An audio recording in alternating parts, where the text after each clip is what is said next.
My fiancée decided she needed a break so she could travel around Europe with her old college friends. And that was the moment I decided to cancel the entire wedding. All right, here goes nothing. Olivia and I had been together for roughly 7 years, and we had been engaged for close to 3 of those. From my perspective, everything seemed fine. At least that's what I believed at the time. We already had a wedding date locked in. The venue and vendors were booked, and I truly thought we were both moving toward the same future together. Turns out I completely misread the situation. About 8 weeks ago, she casually tells me she's planning a trip to Europe with some friends she went to college with. She described it as some once-in-a-lifetime adventure, the kind of trip people dream about. Honestly, I didn't have any problem with that. I mean, what kind of guy would try to stop his fiancée from traveling with her friends? That wasn't me. In fact, I went out of my way to support her. I drove her to the airport myself, helped her haul her luggage inside, gave her a goodbye kiss, and told her to have an amazing time. And that's when she dropped the bomb on me. Right there, out of nowhere, she says we should take a break. Now, this wasn't some calm conversation where we sat down and talked things through. Nope. She casually tossed those words out while we were walking toward the security checkpoint, like she was mentioning the weather. I remember standing there thinking, what the hell does that even mean? A break? But before I could ask a single question or even process what she said, she was already stepping into the security line, waving goodbye like nothing unusual had just happened. And that was it. At first, I didn't even fully register what had happened.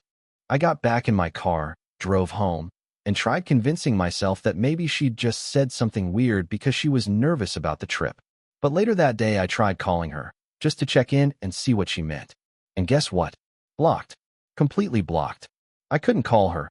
I couldn't text her. Nothing went through. So I checked social media, thinking maybe she'd posted something about arriving safely or about the trip. Blocked there too. That's when the reality of the situation really started sinking in. That whole break comment wasn't some random throwaway remark. She meant it. She had literally left for Europe and cut me off completely without even giving me the chance to talk about it. At first, I tried to give it a little time. Maybe she just needed a few days to cool off. Maybe she'd realize how ridiculous the whole situation was. But after 8 straight days of absolute silence, I was done waiting. Right then and there, I made my decision. The wedding was canceled. And honestly, I felt pretty good about it. Why would I want to marry someone who thinks they can disappear whenever they feel like it, and then come back when it's convenient? I wasn't about to sit around waiting for her to decide when she felt ready to be in a relationship again. Not a chance. She made her choice. So I made mine. I canceled everything. The venue reservation, the catering, the flowers, every single wedding plan we had in place. I shut it all down. Then I took things one step further. We had planned for her to move into my place in April, but that plan got scrapped too. No way. She could sort out her own living arrangements when she got back from her little European vacation, because she definitely wasn't moving in with me anymore. Weeks passed, and during all that time, I didn't hear a single word from her.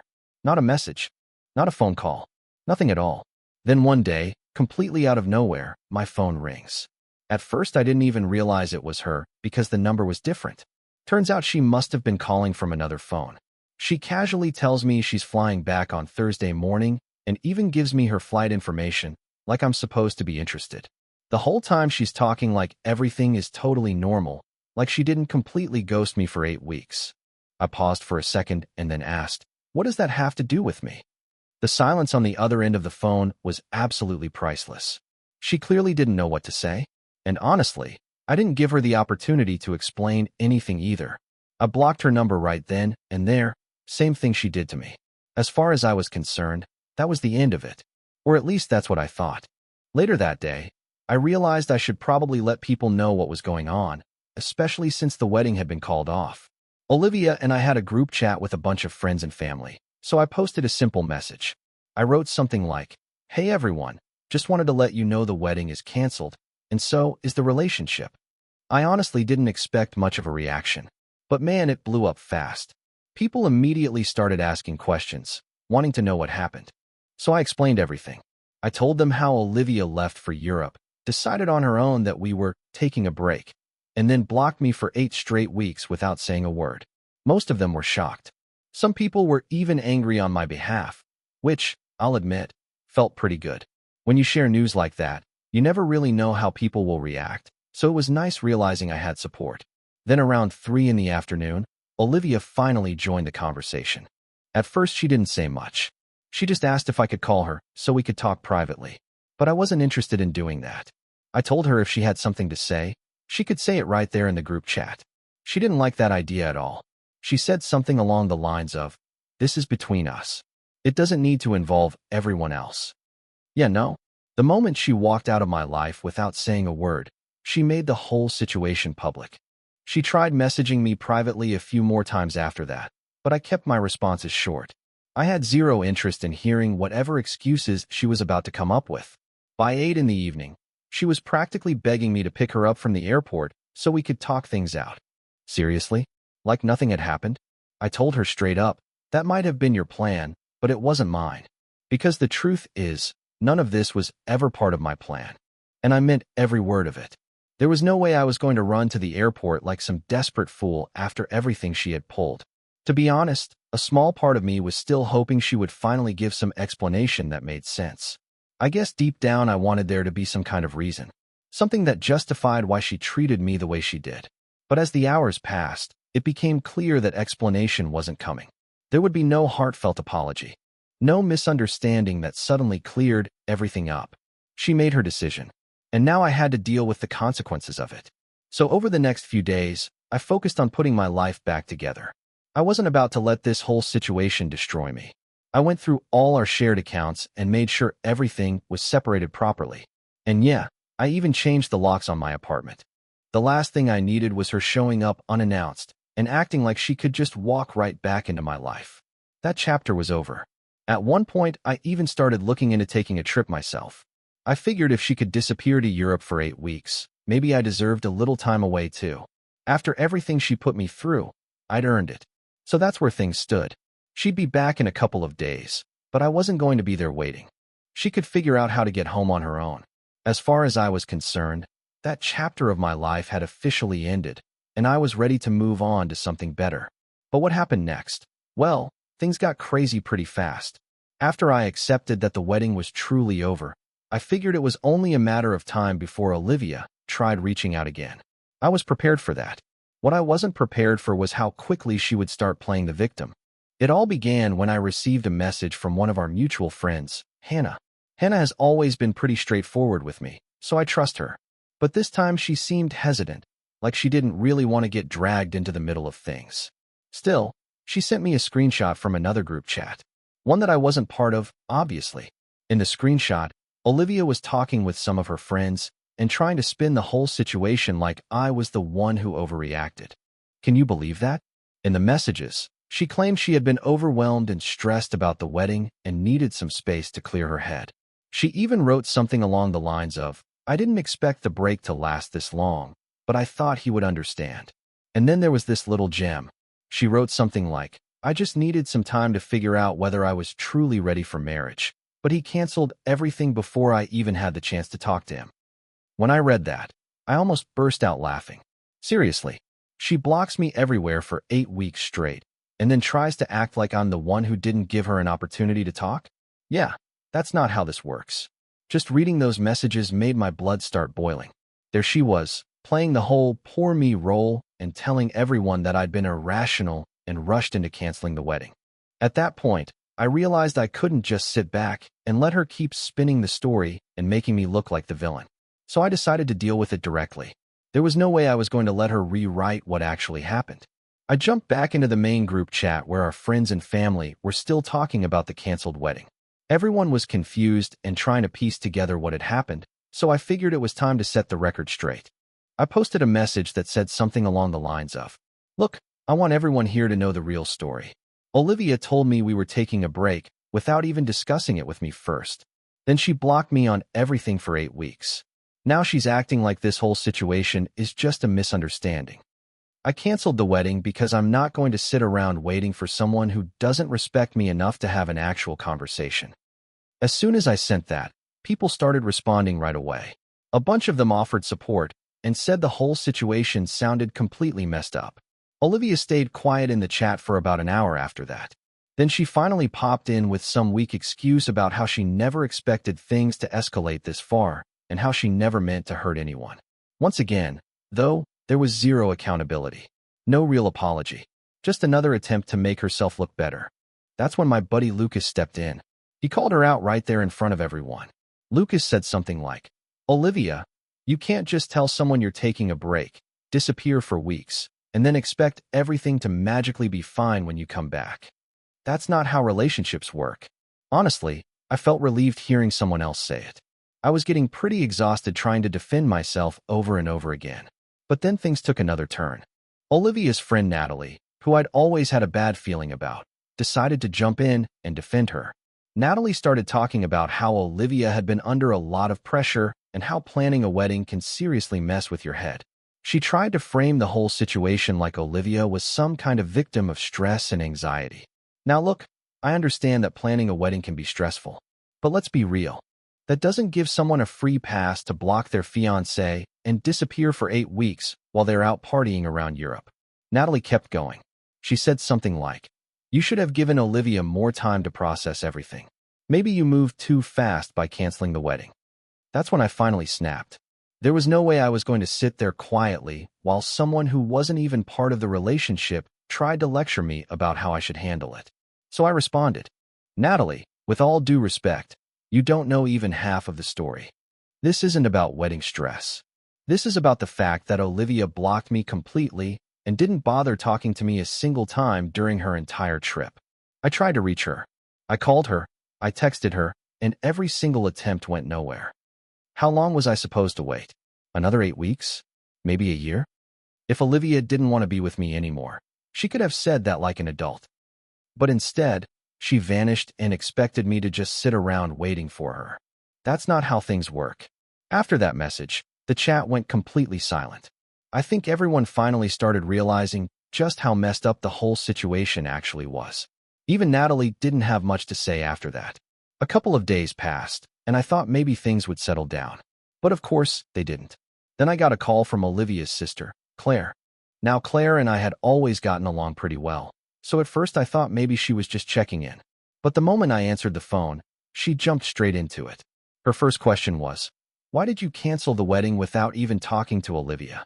I was honestly stunned. Out of all people, I didn't expect Claire to immediately take Olivia's side, especially after everything that had happened. So I told her the obvious. "Claire, your sister blocked me everywhere. How exactly was I supposed to talk to her when she literally cut me off?"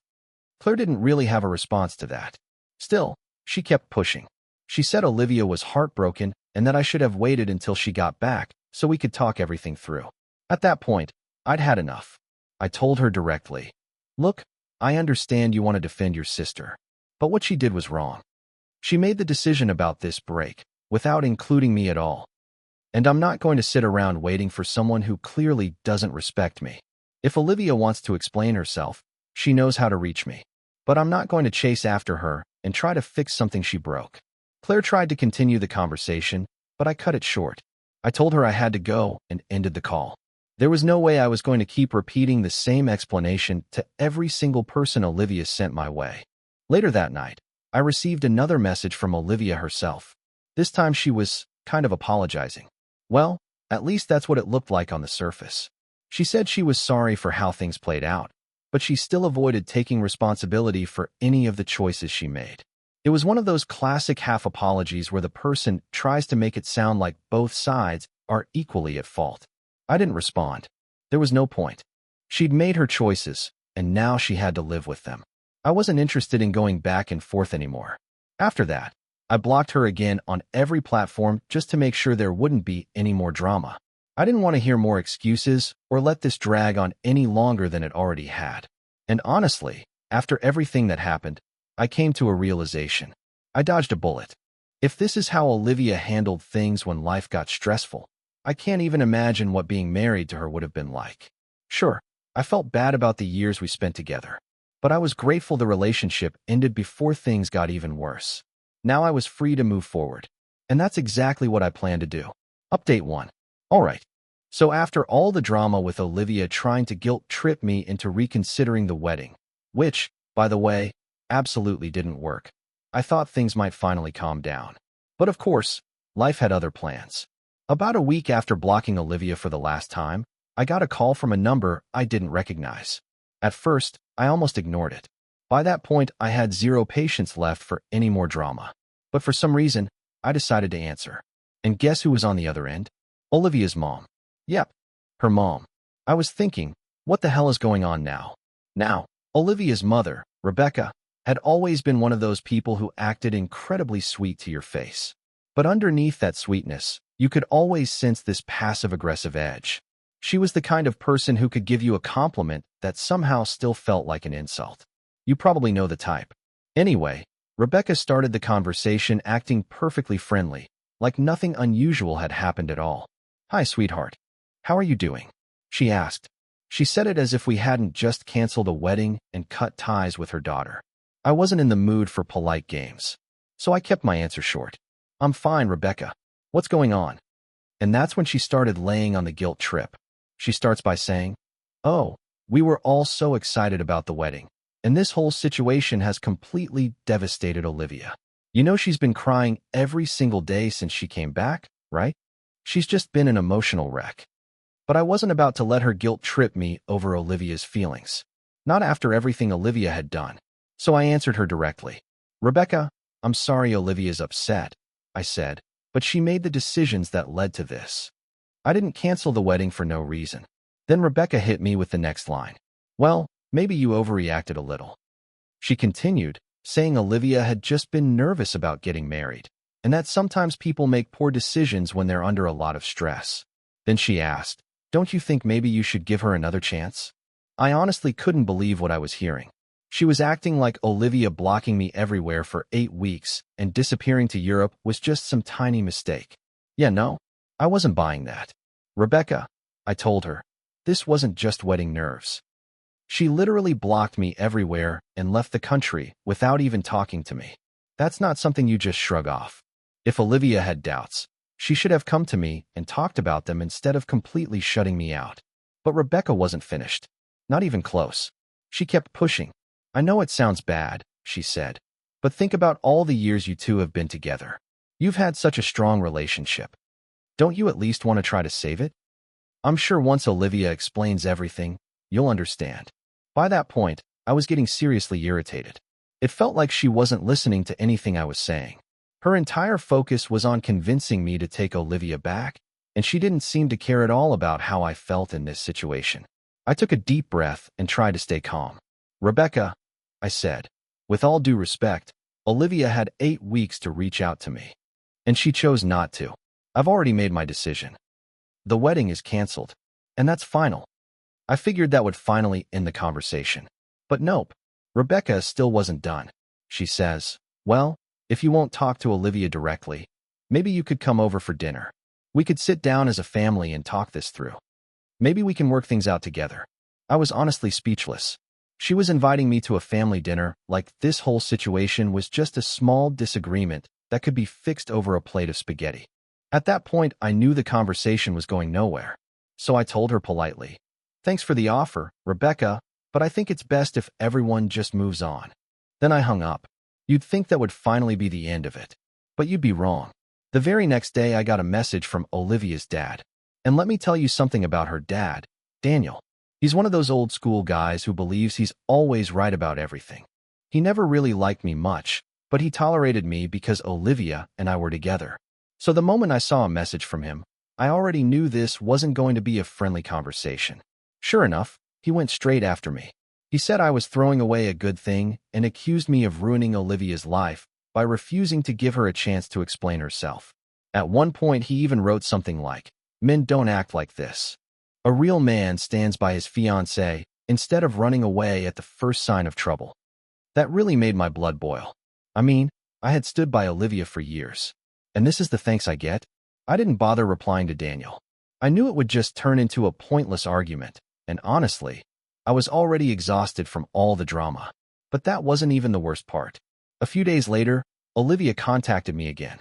She used another number to get around the block. And this time she sent a massive message. I'm talking multiple paragraphs. In it, she talked about how sorry she was for everything that had happened. She said she never meant to hurt me and that she realized she'd made a huge mistake. According to her, she had been confused about the wedding and needed time to think things through. She claimed she didn't know how to talk to me about it, panicked, and ended up blocking me instead. And then she dropped the biggest surprise of all. She said she still wanted to marry me. Yep, you read that right. After blocking me, ghosting me for 8 weeks, and blaming everything on wedding nerves, she still wanted to go through with the marriage. It honestly felt like she was living in some alternate reality where everything could just magically go back to normal if she said sorry. I sat there staring at the message for a long time. I didn't even know what to say. Most of me was still furious. Actually, if I'm being honest, almost all of me was furious. But there was a small part of me that just felt sad. We'd spent years together, and this was how it all ended. This definitely wasn't how I imagined things would play out. But the more I thought about it, the clearer things became. This wasn't something I could forgive. The problem wasn't just the canceled wedding or her European trip. It was the trust. Olivia had broken that trust completely, and no apology or explanation was going to repair that. I couldn't marry someone who thought it was acceptable to disappear the moment things got difficult. So I finally did what I should have done right away. I blocked the new number she used to contact me. Then I deleted the message. And this time, I truly moved on. After that, it honestly felt like a huge weight had been lifted off my shoulders. I wasn't dealing with Olivia's guilt trips anymore. I wasn't dealing with pressure from her family either. For the first time in a while, I could focus on my own life and what I wanted moving forward. And honestly, it felt pretty damn good. Update 2. So at this point, you'd probably think that after blocking Olivia and her entire family again, things would finally calm down, right? Yeah, not exactly. Because that would have been way too easy. It honestly felt like they just couldn't accept that the wedding was over. They kept coming at me from different directions, almost like they were hoping to wear me down. Spoiler alert, it didn't work. A few days after Olivia's last attempt to contact me, I received another text. This time it was from one of Olivia's bridesmaids, Sophie. Now Sophie and I were never particularly close. She was always friendly enough when we hung out in groups, but she was definitely Olivia's friend more than mine. So when her name popped up on my phone, my first reaction was suspicion. The message started out harmless enough. She asked how I was doing and said she'd heard about the breakup. You know, the usual polite small talk. But I wasn't naive. I knew she wasn't messaging me just to check in. So I kept my response short. Something like, I'm doing all right. Just taking things one day at a time. And then she finally said what she really wanted to say. I think you should hear Olivia out. Here we go again. I stared at my phone for a minute, trying to decide whether I should even respond. Part of me wanted to just block Sophie too and be done with it. But another part of me was curious. I wanted to see what she was going to say. So I asked her why she thought that. Sophie responded with this long explanation about how Olivia had been struggling ever since she got back from Europe. She claimed Olivia had been crying almost every day. According to Sophie, Olivia was too scared to contact me directly because she believed I wouldn't listen. Apparently, Olivia had been telling all her friends that she had messed up badly but didn't know how to fix the damage she'd caused. I let out a long sigh as that familiar wave of frustration started creeping back in. Sophie, I said, I've already heard all of this. I gave Olivia plenty of opportunities to explain herself, and she chose not to take them. She blocked me for 8 weeks straight, and then somehow expected everything to magically be fine once she came back. That's not something I can just shrug off and forget. Sophie tried again, saying Olivia only needed space and that hurting me had never been her intention. But the longer she talked, the clearer the situation became. Olivia had obviously sent Sophie to speak for her. She must have thought maybe I'd be more willing to listen if the message came from someone else. Apparently, she didn't even have the nerve to face me herself anymore. That was it for me. I'd had enough. Sophie, I told her, I appreciate you trying to help, but this situation isn't something a couple of apologies can fix. It's over. That's the reality. I could tell she wanted to keep arguing, but I didn't give her the chance. I blocked her number immediately, and just when I thought I might finally have some peace, another message popped up. This time it was from one of Olivia's cousins, Andrew. Now Andrew and I hadn't spoken in months, so seeing his name out of nowhere immediately raised a red flag. He asked if we could meet up somewhere and talk about everything. At that point, I was so sick of people trying to pull me back into Olivia's drama that I almost ignored him. But curiosity got the better of me. I wanted to see what approach Andrew was going to take. So I agreed to meet him for coffee. When I arrived at the cafe, he was already sitting there waiting for me. He looked a little nervous.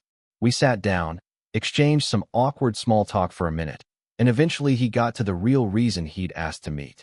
"Look, man," he said, "I know this whole situation with Olivia has been messy. I just wanted to check in and see if there's any chance you two could work things out." I nearly laughed.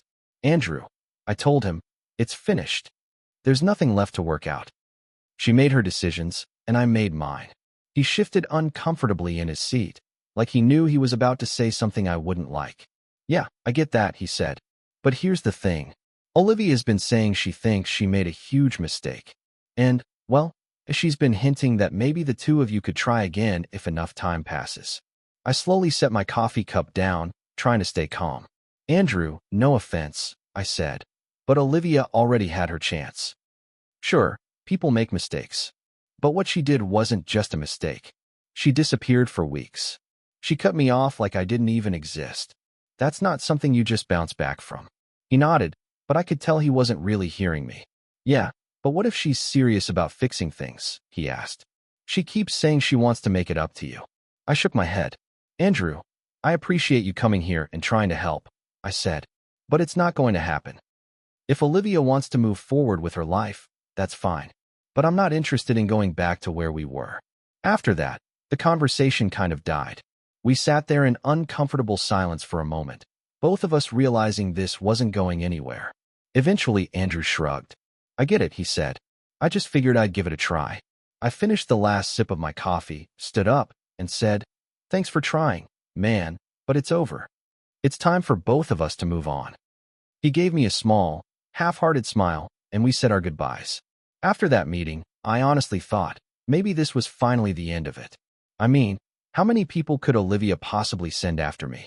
Apparently, quite a few. Because the very next day, I got another message. This time it was from Olivia's aunt. And let me tell you, I barely knew this woman. We'd met a couple of times at family gatherings, exchanged polite small talk, and that was about it. So when her name appeared on my phone, I immediately knew something weird was going on with Olivia's side of the family. Her aunt started the conversation by saying she'd heard about the breakup and wanted to check how I was doing. By that point, I was completely over the whole situation. So I skipped the small talk and asked her directly, "Did Olivia send you?" Her response? "Well, not exactly. But she's been struggling a lot lately, and I thought maybe I could help mediate things between the two of you." I almost threw my phone across the room. "Mediation?" I typed back. "There's nothing to mediate. We're done." I'm not sure how much clearer I can make that. But she kept pushing.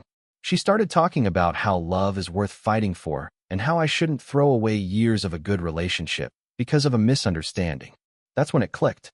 Olivia had probably been telling her entire family a watered-down version of the story. She was making it sound like I'd overreacted and blown things out of proportion. At that point, I didn't even bother replying. I just blocked her number and decided I was officially finished with all of it. No more conversations. No more explanations. No more letting people drag me back into that mess. I was done, and this time I meant it. After that, things finally started to quiet down. No more texts. No more phone calls. No more random relatives showing up in my inbox, trying to guilt me into taking Olivia back. And honestly, it felt incredible. For the first time in weeks, it felt like I could breathe again without all that drama hanging over my head. And for the first time in a long time, I actually felt like I was moving forward with my life. No more waiting for apologies that didn't mean anything. No more wondering about what could have been. Just me, looking ahead.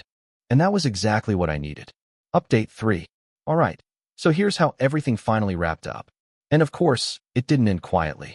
You'd think after I blocked Olivia, her mom, her bridesmaids, and pretty much half her family that the whole situation would finally die down. But nope, that's not what happened. Because Olivia decided to make one last move. And it was the moment that made me realize just how far she was willing to go to try and get me back. Or at least get things her way. About a month after all the chaos, I received a letter in the mail. Yes, an actual handwritten letter. Like we were living in the 1800s or something. At first I almost didn't open it. I mean, who even sends letters anymore? But the handwriting looked familiar. So I figured why not? Maybe it was just one final attempt from Olivia to say something. Honestly, I wasn't expecting anything too dramatic. But I was wrong. Very wrong. I opened the envelope and inside was this long, handwritten message from Olivia. And when I say long, I mean pages. She poured her heart out in that letter. She wrote about how much she missed me, how deeply she regretted everything that happened, and how she wished she could go back and change things. The usual stuff. But then came the wild part. She didn't just apologize. She started talking about how she wanted to see me again. She said she hoped we could meet up and talk in person. And then she casually mentioned something that made my stomach drop. She wrote that she still had the key to my apartment. Let me repeat that. She still had the key. The same key I had completely forgotten she even possessed. My stomach sank immediately. Sure, I had already changed the locks once when everything started falling apart. But it hadn't even crossed my mind that Olivia might still believe she had access to my place. As soon as I finished reading that part, I jumped up and checked the locks on my door again, just to be sure. While I was standing there thinking about what to do next, it hit me that the letter wasn't just an apology. Not even close. She had basically written out an entire plan for how we could start over. According to her, she had already been talking with her mom about the situation, and they both thought the best solution would be for us to go to couples counseling. She said that if we could just sit down face to face and have a real conversation, everything might work itself out. By that point, I wasn't even shocked anymore. I was mostly just annoyed. Like, she seriously believed this was a good idea? After blocking me, disappearing for weeks, sending half her family after me, and then somehow acting like I was the one who needed to fix things? It honestly blew my mind. But the wildest part came near the end of the letter. She mentioned that she had already started arranging counseling sessions for us. Not thinking about it. Not suggesting it. Actually arranging it. She had apparently gone ahead and booked appointments with a counselor without even asking me first. The nerve of that really got under my skin. She didn't ask if I wanted to go. She didn't check how I felt. She just assumed I would go along with her plan. At that point, I was furious. It was obvious she still didn't understand what had happened. Even after everything, she was still trying to control the situation and steer things the way she wanted. It was almost like she believed if she organized everything carefully enough, I'd eventually cave and fall in line. So I decided to respond. If she wanted to communicate through old-school letters, then fine. I'd play along one last time. But this time I made sure there was absolutely no confusion. I sat down and wrote her a letter back. In it, I told her very clearly that the relationship was over. There would be no counseling, no second chances, and definitely no meeting up to talk things through. I also told her to return the key to my apartment, even though I'd already changed the locks again, because I wanted to make it clear that she no longer had any place in my life. Then I told her she needed to move on, because I sure as hell already had. I mailed the letter and honestly felt pretty good afterward.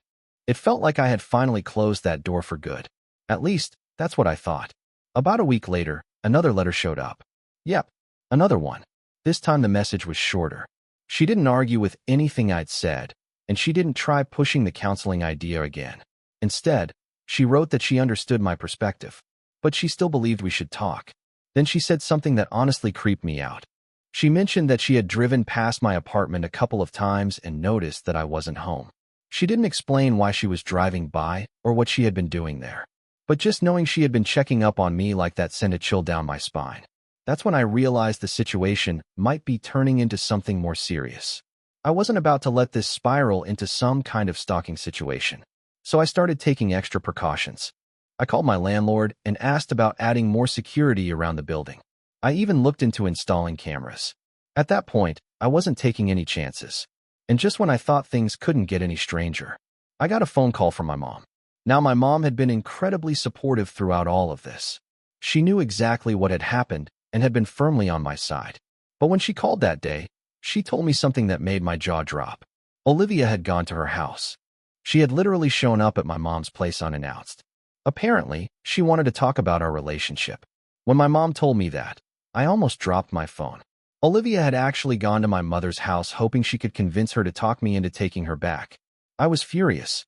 Not only had Olivia ignored my boundaries, but now she was trying to involve my family and manipulate the situation through them.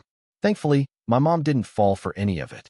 She told Olivia that I had already made my decision and that it needed to be respected. According to my mom, Olivia got emotional and started crying. But my mom didn't budge. She told her that it was time for both of us to move on. After that conversation, I realized I needed to take one final step to end the situation for good. So I filed for a restraining order. It wasn't something I wanted to do. But by that point, I felt like I didn't have another option. Olivia was getting too close to my life again, and I needed to protect both my space and my family.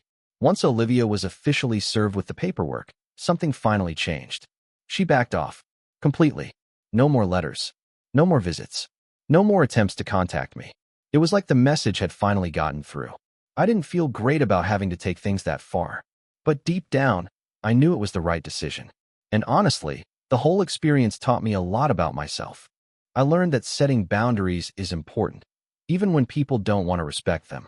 I learned that you don't owe someone unlimited chances, especially after they've broken your trust. And maybe most importantly, I learned that moving on isn't just about walking away from the past. Sometimes it's about protecting your peace and making room for a better future. So yeah, that's how everything finally ended. All the drama is behind me now, and I'm moving forward with my life. It definitely wasn't an easy road, but I made it through. And these days, I'm focused on what comes next. No more looking back.